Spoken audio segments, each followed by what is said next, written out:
Savidam Shanti, peace to you, peace to me. Hello, my name is Peter, and today I want to talk about if you don't feel challenged, you will never change. If you don't feel challenged, you will never change. How many of us, me included, have all sat there in our comfort zone going, yeah, I've got it. I've cracked all of this. No need for that, no need for that. And you sit there in that little bubble thinking, yeah, things are all right. And then you see things slowly deteriorating, or you're not growing at all as a human being. And you feel, but I like it here in my comfort zone. I want to stay here. Why would you want me to move away from here? Are you crazy? Mad? Yes, completely insane. But if you're not challenged, how can you grow? Where's the room for growth? Most really deeply spiritual people have had an enormous challenge in their earlier lives, like an enormous trauma, even a near-death experience, or homelessness, death of parents, all these sorts of tragedies that happen that are very, very challenging to their psyche, very, very challenging to their spirit, very challenging for them to rise up out of that mire and to become a better human being. I know with my story is that my father became disabled when I was 10, all completely down the left side, couldn't move it. My mother then developed cancer because she was looking after all of us from a failed operation, a gallstone operation. Some of them were left in her body and they became cancerous. Killed her quite quickly, so that was when I was 11, and my father died finally when I was 19 through a long and arduous illness that he went through. And watching all of that with my other 5 brothers all fighting and bickering with each other was very, very traumatic for me, very, very traumatic. And it took me a long time for the healing to happen. But while I was healing and repairing myself, I could see the difference in me as I was growing and I was becoming what people would call spiritual. I.e., I saw there was a deeper picture to this, there were deeper patterns, there were deeper circles that go around, the cycles that go around. I could see them starting to appear. And since the last 5 or 6 years since I got into meditation, I'm seeing even more deeper into these cycles and patterns that we all live with. And it's the challenge. I don't like them personally. I'm thinking, oh, I've done enough. And then when the challenge comes, it becomes a challenge rather than something for me to shy away from. And then once I do that, I grow. It's like when this lockdown first came in, and I do a lot of Qigong teaching around in the local communities, and that all got shut down through the lockdown. So I had to learn how to live stream, I had to upgrade my computer system, I had to learn about the OBS, the live stream system, and get a half decent camera, a webcam.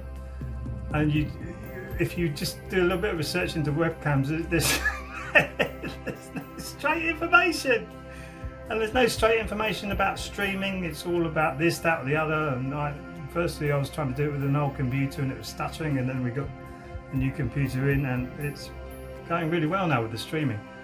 But it was a challenge and I didn't like it at all. I didn't like it. But now I go to the computer, set up, bang, bang, bang, bang, bang, bang, stream straight away. I'm there. Whereas before I was dragging my feet thinking, oh God, I'm coming out of my comfort zone, this is not going to look right. And I went through all those hurdles, and the people who are actually, and they still are coming to the live streams, they watch and they're encouraging, saying, well done, this has got a lot better now. This is, you can see you a lot clearer and we can hear you better. And so it was a growing process for all of us, which was a challenge. And it made me change looking at this technology, because a lot of this technology is developed by people who have a different brain, a different mindset, and they're looking at this with the way they create it. They're looking at it differently to how I would have done it. When I look at it and go, whoa, why have you done that? And why does this not fit with this and this and this and this? We used to have standards in this country, like the British standard, all that's gone out the window. Everything doesn't seem to fit with anything else. You've got the Macs and the Windows and all this kind of stuff, and all different softwares clashing, and you need your computer, you need to keep upgrading your chipsets with your computers, and all of this was complete alien to me.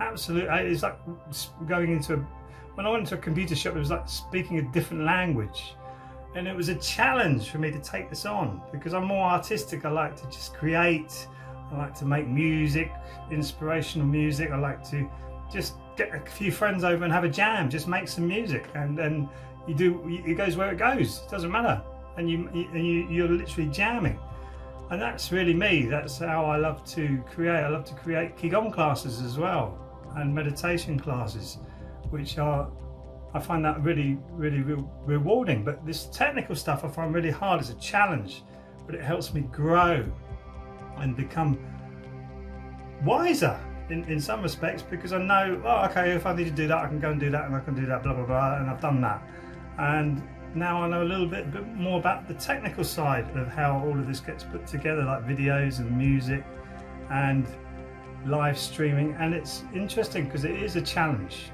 It is a challenge, and now I want to challenge myself even further by pushing this even further, and we're going to start doing more sound videos where sound really interacts with you.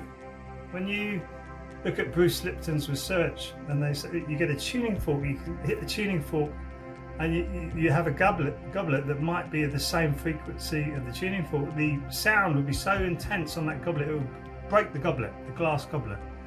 And we have the same with our bodies. When you hit a tuning fork, you get certain resonances in your body that the tuning fork will pick up on, and it's quite remarkable when you actually do it.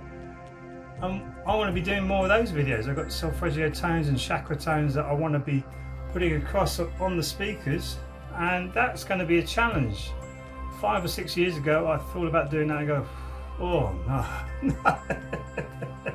But now I want to do it.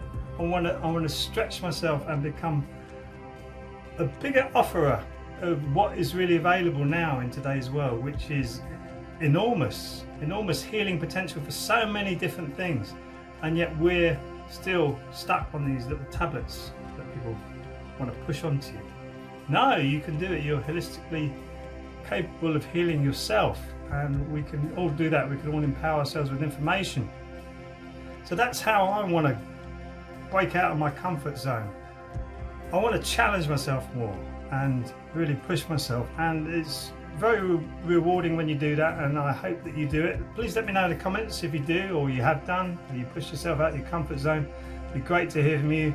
Thanks for watching. Please like and subscribe, and I'm sure I'll see you in the next video. Sarang Hamida.